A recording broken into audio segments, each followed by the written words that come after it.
Welcome to Westminster Abbey, and welcome to all of our folly thinking we were actually at Westminster Abbey. As soon as we got off of the train or the subway, I stand up and I see this magnificent clock in front of me, and I'm like, oh my god, it's Big Ben.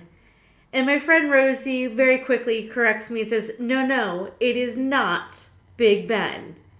We don't know what it is, but it's a big clock in front of us. So I believe Rosie. I don't know what it is. It's definitely not Big Ben. And then we move around and we start taking photos of what we think is Westminster Abbey. And we follow the little street around and we see a whole bunch of people with a whole bunch of really big guns. I mean, official looking people with really big guns. So as we try to get into Westminster Abbey with all of these very official big gunned people, the guy at the gate very lovingly tells us we are actually at Parliament and not Westminster Abbey. So to our delight, we actually found Westminster Abbey exactly where it's supposed to be, which had no big people with big guns. So that was kind of nice.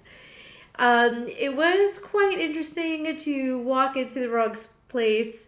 And I'm pretty sure I saw Boris Johnson while I was there for like a quick second. I almost asked for a selfie, but I decided maybe I shouldn't do that. So we just kind of gawked at him and whispered to each other, it's like, Boris Johnson, is that Boris Johnson? I don't know, it might have been. But we did eventually get to Westminster Abbey, and it was absolutely fabulous. What is so incredibly unique about Westminster Abbey is its foothold in history. Events were going on at this location. Important people were hiding in this location at certain points. This has been a refuge for many different types of people throughout history. And it actually goes back all the way to 960s when it was founded by a bunch of monks.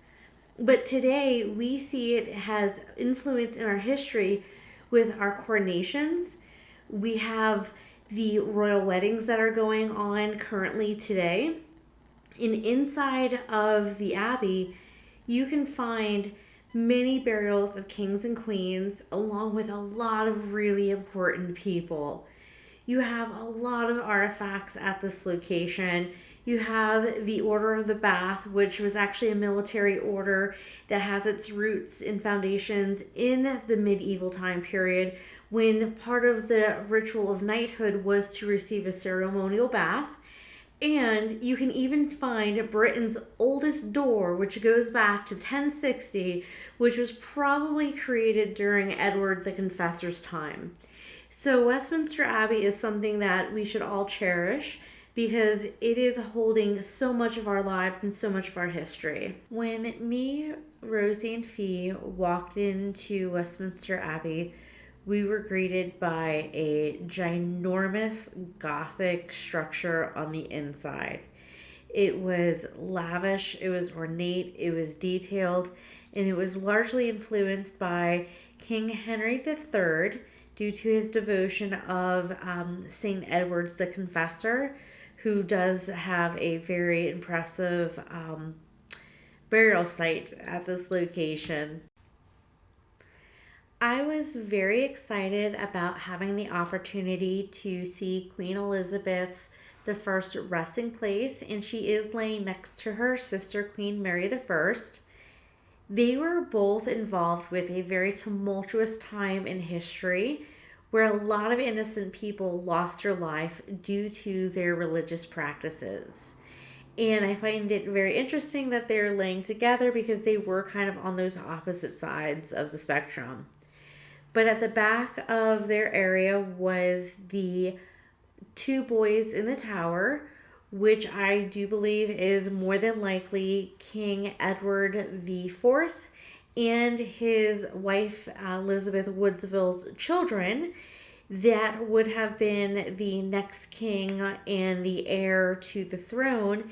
And they might have been killed by their uncle Richard III, who had usurped their throne, or the person who benefited the most from their death was actually Henry VII, a Tudor king, And after the boys disappeared from sight and from history, Henry was able to come in and defeat Richard and take the throne, leading to the Tudor rise. It's interesting to know that the children were found again in the tower and they were laid to rest here. We spent several hours in Westminster Abbey, and I do not feel like I got to see quite enough. And again, it's something that I want to go back to and experience.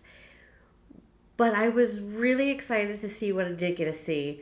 Name dropping Shakespeare, definitely top of the world to see Shakespeare. Sir Isaac Newton, like I never thought I'd ever see the burial site of the probably one of the most important people in history.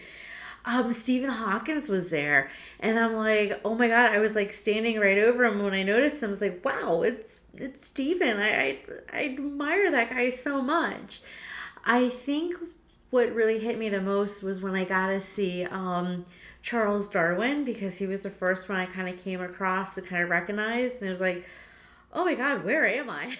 After spending a few hours looking at all of the artifacts that they had in Westminster Abbey, we had to leave because they were preparing for their next service.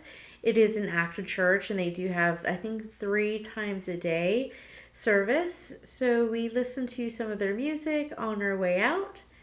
And that was the end of our Westminster Abbey experience. Definitely need to go back and definitely need more time there.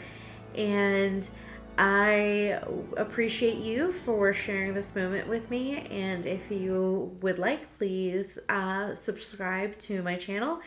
Definitely can use all the help that I can get, and definitely give me some feedback. I appreciate you and I appreciate the time. Thank you. Bye bye.